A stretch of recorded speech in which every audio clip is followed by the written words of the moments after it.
Namaste. Welcome back to my channel. Namaste. Let's start power. Okay. Law number 1. Never outshine the master. Judgment. Always make those above you feel comfortably superior. In your desire to please and impress them, do not go too far in displaying your talents, or you might accomplish the opposite. Inspire fear and insecurity. Make your master appear more brilliant than they are, and you will attain the heights of power. Transgression of the law. Nicolas Fouquet, Louis's finance minister in the first years of his reign, was a generous man who loved lavish parties, pretty women, and poetry. He also loved money, for he had an extravagant lifestyle. Fouquet was clever and very much indispensable to the king, so when the prime minister, Jules Mazarin, died in 1661, the finance minister expected to be named the successor. Instead, the king decided to abolish the position. This and other signs made Fouquet suspect that he was falling out of favor, and so he decided to ingratiate himself with the king by staging the most spectacular party the world had ever seen. The party's ostensible purpose would be to commemorate the completion of Fouquet's Château works Les Vicomtes, but its real function was to pay a tribute to the king, the guest of honor. The most brilliant nobility of Europe and some of the greatest minds of the time, La Fontaine, La Rochefoucauld, Madame de Sévigné, attended the party. Molière wrote a play for the occasion in which he himself was to perform at the evening's conclusion. The party began with a lavish 7-course dinner featuring foods from the Orient never before tasted in France, as well as new dishes created especially for that night. The meal was accompanied with music commissioned by Fouquet to honor the king. After dinner, there was a promenade through the Château's garden. The grounds and fountains of Les Vicomtes were to be the inspiration for Versailles. Fouquet personally accompanied the young king through the geometrically aligned arrangements of shrubbery and flower beds. Arriving at the garden's canals, they witnessed a fireworks display, which was followed by the performance of Moliere's play. The party ran well into the night, and everyone agreed it was the most amazing affair they had ever attended. The next day, Fouquet was arrested by the king's head musketeer, d'Artagnan. 3 months later, he went on trial for stealing for the country's treasury. Actually, most of the stealing he was accused of he had done on the king's behalf and with the king's permission. Fouquet was found guilty and sent to the most isolated prison in France, high in the Pyrenees Mountains, where he spent the last 20 years of his life in solitary confinement. Interpretation. Louis, the Sun King, was a proud and arrogant man who wanted to be the center of the attention at all times. He couldn't countenance being outdone in lavishness by anyone, and certainly not his finance minister. To succeed Fouquet, Louis chose Jean-Baptiste Colbert, a man famous for his parsimony and for giving the dullest parties in Paris. Colbert made sure that any money liberated from the treasury went straight into Louis's hands. With the money, Louis built a palace even more magnificent than Fouquet's, the glamorous place of Versailles. He used the same architects, decorators, and garden designers, and at Versailles, Louis hosted parties even more extravagant than the one that cost Fouquet his freedom. Let us examine the situation. The evening of the party, as Fouquet presented spectacle to Louis, each more magnificent than the one before. He imagined the affair as demonstrating his loyalty and devotion to the king. Not only did he think the party would put him back in the king's favor, he thought it would show his good taste, his connection, and his popularity, making him indispensable to the king and demonstrating that he would make an excellent prime minister. Instead, however, each new spectacle, each appreciative smile bestowed by the guests on Fouquet made it seem at Louis that his own friends and subjects were more charmed by the finance minister than by the king himself, and that Fouquet was actually flaunting his wealth and power rather than flattering Louis. Fouquet's elaborate party offended the king's vanity.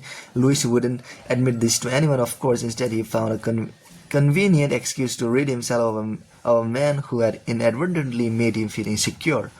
Such is the fate, in some form or other, of all those who unbalance the master's sense of self, poke holes in his vanity, or make him doubt his preeminence.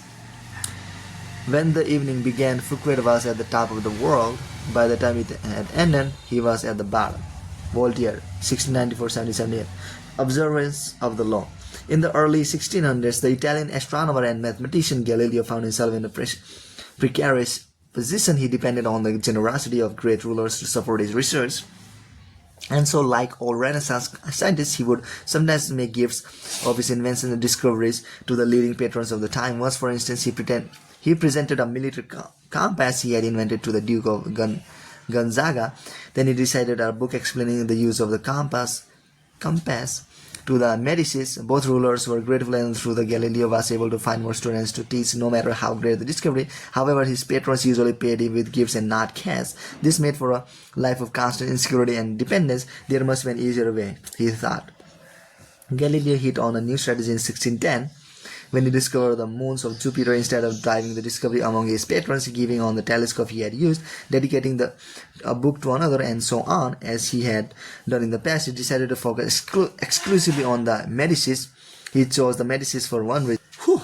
Soldat of Cosmis, I had established the Medicis dynasty in 1540. He had made Jupiter here the Midas of the gods, the Medici symbol, a symbol of a power that went beyond politics and baking, one link to ancient Rome and its divinities. Galileo turned his discovery of Jupiter's moons into a cosmic event, honoring the Medici's greatness. Shortly after the discovery, he announced that the brightest stars, the moon of Jupiter, offered themselves in the heavens to his telescope at the same time as Cosmio II enthronement. He said that the number of moons harmonized with the number of the Medicis. Cosmo II had 3 brothers, and that the moons orbited Jupiter as 3 suns revolve around Cosmio I, the dynasty's founder. More than coincidence, this showed that the heavens themselves reflected the ascendancy of the Medici family. After he dedicated the discovery to the Medicis, Galileo commissioned an emblem representing Jupiter sitting on a cloud with the 4 stars circling about it, and presented this to Cosmo II as a symbol of his link to the stars. In 1610, Cosmo II made Galileo his official court philosopher and mathematician with a full salary. For a scientist, this was the hope of a lifetime, the days of begging for patronage. In one stroke, Galileo gained more with this one strategy than he had in years of begging. The reason is simple. All masters want to appear more brilliant than other people. They do not care about science or empirical truth or the latest inventions. They care about their name and their glory. Galileo gave the Medicis infinitely more glory by linking their name with cosmic forces than he had by making them the patrons of some new scientific gadgets or discovery. Scientists are not spared the vagaries of court life and patronage. They too must serve masters who hold the purse strings, and their great intellectual powers can make the master feel insecure, as if were only there to supply the first and ugly and ignoble job. The producer of a great work wants to feel he's more than just the provider of the financing. He wants to appear creative and powerful, and also more important than the work produced in his name. Instead of insecurity, you must give him glory. Galileo did not challenge the intellectual authority of the Medicis with his discovery. He made them feel inferior in any way by literally aligning them with the stars. He made them shine brilliant among the court of Italy. He didn't outshine the master. He made the master outshine all others. Keys to power. Everyone has insecurities. When you show yourself in the world and display your talents, you naturally stir up all kinds of resentment, envy, and other manifestation of insecurity.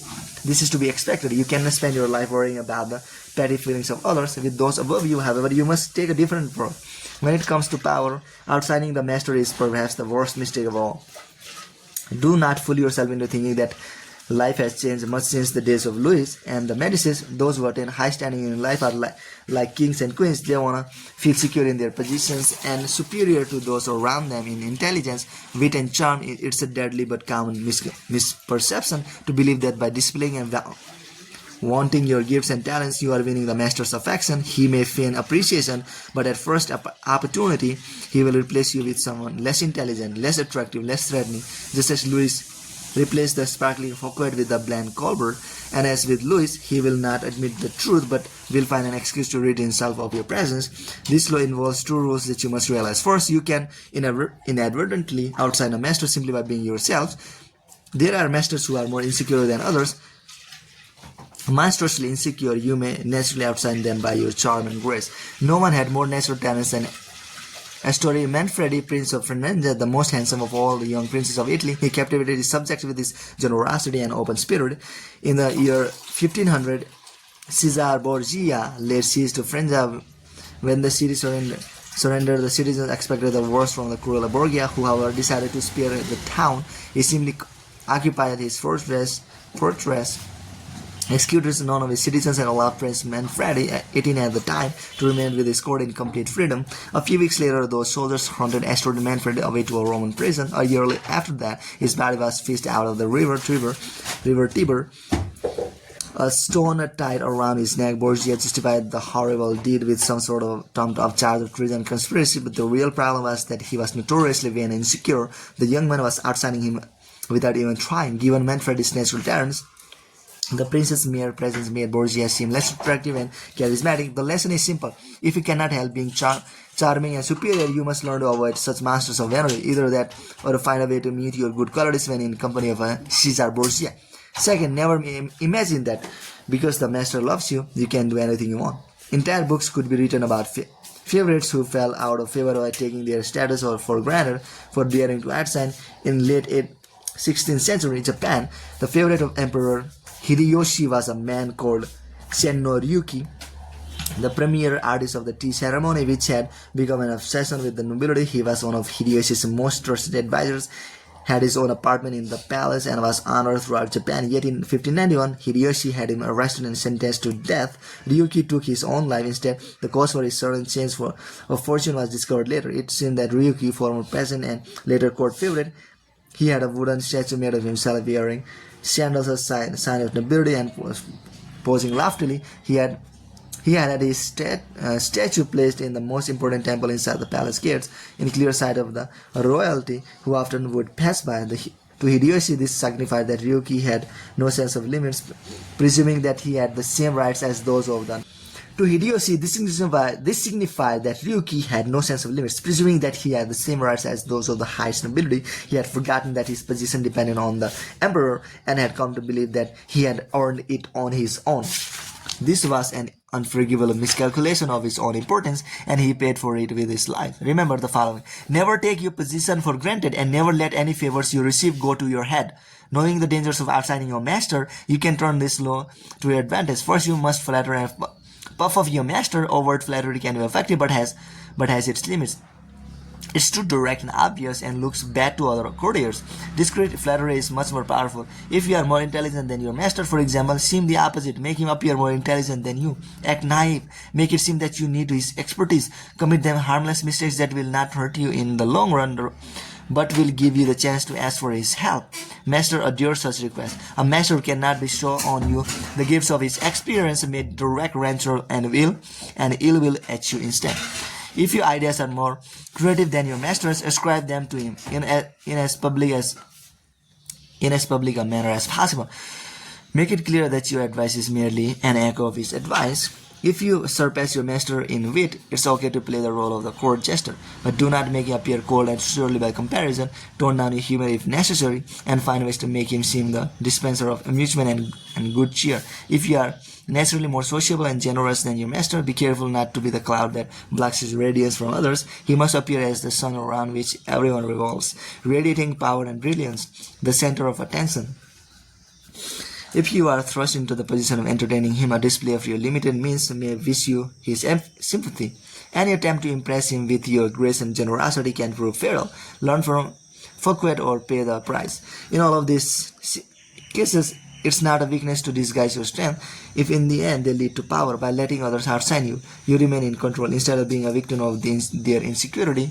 This will all come in handy all day you decide to rise above your inferior status. If, like Galileo, you can make your master shine even more in the eyes of others, then you are a godsend and you will be instantly promoted. Image: the stars in the sky. There can be only one sun at a time. Never obscure the sunlight or rival the sun's brilliance. Rather fade into the sky and find ways to heighten the master star's intensity. Authority. Avoid outshining the master. All superiority is odious.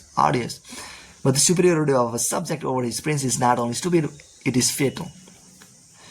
This is a lesson that the stars in the sky teach us. They may be related to the sun and just as brilliant, but they never appear in our company.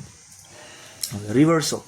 You cannot worry about upsetting everyone you come across, but you must be selectively cruel. If your superior is a falling star, there is nothing to fear from assigning him. Do not be merciful. Your master had no such scruples in his own cold-blooded climb to the top, gauge his strength. If he is weak, discreetly hasten his downfall, outsmart him at key moments. If he is very weak and ready to fall, let nature take its course. Do not risk outshining a feeble superior. It might appear cruel or spiteful, but if your master is firm in his position, yet you know yourself to be the more capable, bide your time and be patient.